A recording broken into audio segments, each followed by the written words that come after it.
Thank you, Mr. Chairman, for holding this hearing today.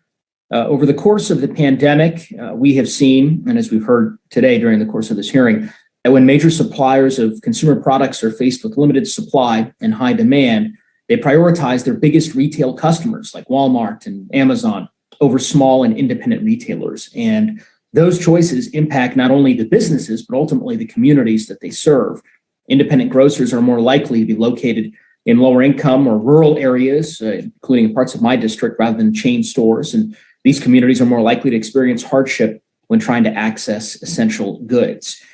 There are businesses, many of which that drive our Main Street economies and are at the heart of our communities. But without them, we can expect to see the number of food deserts increase and employee wages decrease. So it's essential that this committee steps in once again to promote competition before it's too late.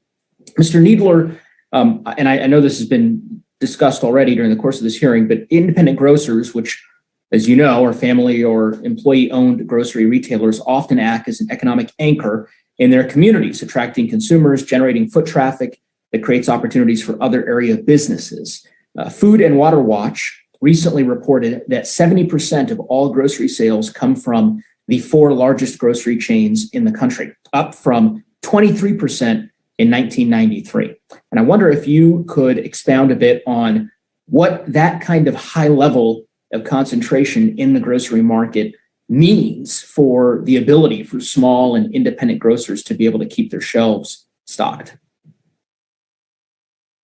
Thank you for your question. And I think your comment started out with quite, kind of the impact of independent grocers. I think a lot of us have either started our first careers in a grocery store bagging groceries, or we know somebody in our family who has. We teach ethics, work ethic, we teach accountability, and it's a great starting point for a lot of the communities from entry point in the workforce. We also are a great career for many people with good paying jobs, with a good trade and a good skill. Cutting meat's not something that you can just come off the street and know how to do.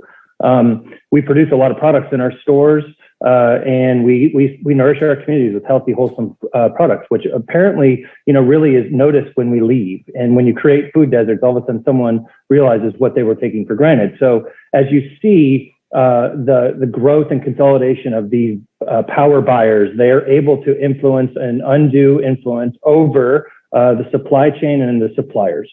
And if we could all we're asking for is an enforcement of existing legislation, and maybe we need to tweak it and look at something that was written, 70 or 80 years ago. But the fact is what we're trying to do is increase competition by just having a fair set of rules. If I'm going to buy as much as my competition, then hopefully that will allow me to have the same price. And that price is a very, very important determination in where people choose to support for their grocery choices. So yes, fair competition. Competition is great. I'm not saying big is bad. I'm just saying we want to have rules that ensure that folks like me can come to the table and get specific types of products. They hide under class of trade. So they'll give dollar stores a smaller item, and they'll be charging more per ounce, but looks like a cheaper price than something that's on my shelves. Well, I'm not even able, by the consumer, or the CPGs won't even sell that to me. That's not fair. I want a fair table set for me to compete.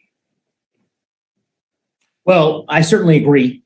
And it touches on something you mentioned in your written testimony with respect to suppliers no longer allowing or eliminating the promotional allowances that they had typically conventionally done for independent grocery stores on many products. So in any event, I think the request that you and independent grocers are making across the country is a reasonable one for an even playing field. I think that statistic that I mentioned, the fact that we've gone from 23% of grocery sales in 1993 coming from the 4 largest grocery chains to 70%, literally almost 3/4 of the entire market, it's a sobering statistic, and it should alarm every American. And I think this committee has a role to play in terms of doing its part to promote competition, which in turn benefits our constituents and consumers writ at large. So with that, Mr. Chairman, I would yield back the balance of my time.